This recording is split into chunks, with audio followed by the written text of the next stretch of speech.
Hi everybody and welcome back to Entrepreneur. You're with me, Ben Ibrahim, and today we're talking about the market research business. It's not just all about numbers. It's all about people, process and systems. And here to help us answer some of those questions is CEO of the Pulse Group, Bob Chua. Bob, what has been your major key learnings since day one of the business?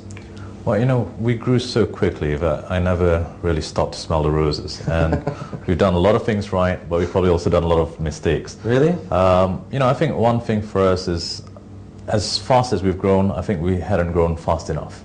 I think one is speed, capitalizing on certain opportunities that we could have had. Some people also say, when you move too fast, you miss some opportunities. When you move too slow, you may not capture them. But if anything, I probably would have moved a bit faster if I could have.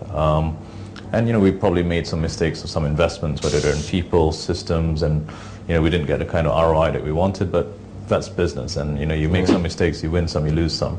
On a personal note, what motivates you? I mean, you've been in this business since day one as an employee, and now you're the employer. So what motivates you? I think it's not easy to set up a business. And no, it's not. A lot of the people that you may interview, are probably very gifted, very talented, very driven people. As much as I encourage people to always try entrepreneurship, it's not for everyone. No.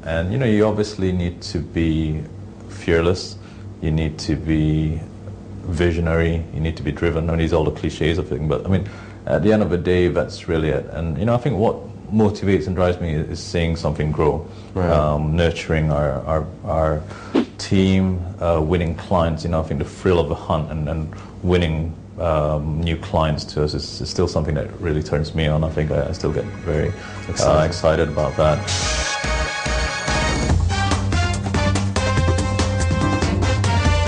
One of the successful traits of entrepreneurs is actually sharing.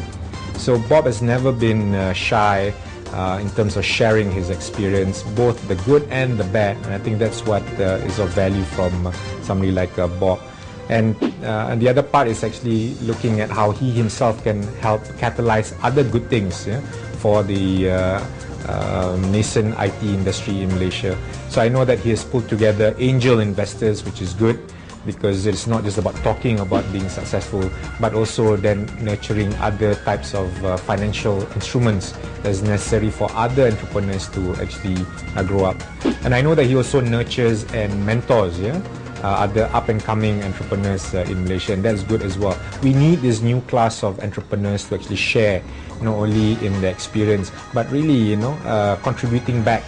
Whether it's experience, trying to pull things together, really going out their way in mentoring and nurturing others, showing people the way. Because I think he understands that when others are successful, he himself also will be successful.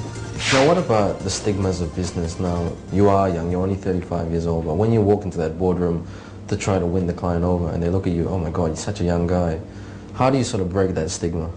Well, it's not so bad now because I'm not that young anymore. I've got a lot of white hair growing and so the receding hairline, so that sort of helps. But I started my career when I was 22 years old, what have you. I was the youngest executive director of Nielsen at 26 years old. So I had a lot of challenges. I was the youngest director out of 42,000 people in that corporation, and I probably had more issues then than I do now. Entrepreneurs are getting younger and younger. They are, aren't they? When I look at a lot of successful entrepreneurs, they're in their 20s. Some are even younger than that. So I don't really see that as an issue now as much as I did before. But still, I think on a global playing field, and especially at a public company level, I'm still relatively young compared to a lot of non-exec directors, a lot of CEOs of public companies. But at the end of the day, I'm in a pretty innovative, fast-growing, exciting, sexy industry which attracts young, innovative people like myself. Whenever you go to a service industry base, you're very critical of the service. Not for a bad thing, it's just in you. It's just, How do you tune out from that? How do you relax? Well, I think I relax ironically by doing a lot of extreme things. I think that's the sort of person that I am. I like a lot of extreme sports. I sail sailboats. I race sailboats. I've played golf from a very young age.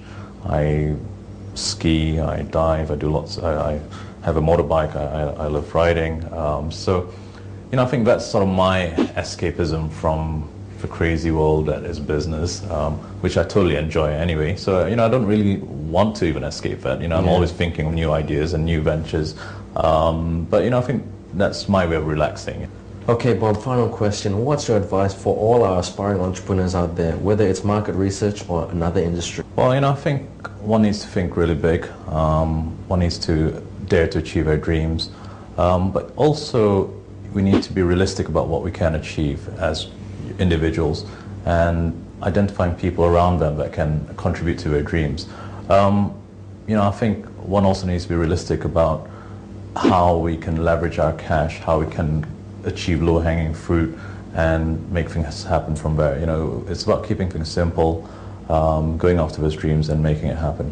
At the end of the day, business is about keeping things simple. I'm Ben Ibrahim, and today we're speaking to Mr. Bob Chua, CEO of the Pulse Group, the market research entrepreneur.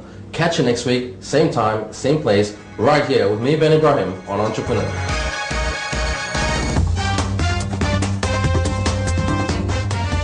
Okay, Bob, quick quiz to get to know you better. Favorite sport? Golf. Where would you play golf? RSGC. RSGC. Now, if you only had $1 in your wallet, what would you do with it? Give it away to charity. 20% would you give to charity of the $1? Probably not. Probably make a phone call to my banker or something. Okay, now you are in the elevator with the CEO of one of the biggest companies in the world. You've got 30 seconds to sell them the Pulse brand. How do you sell it? The best market research agency, the fastest, most cost-effective, most efficient, and you'd love us. Wow, that's 15 seconds. Well done. Thank you very much, sir. All right, thank you.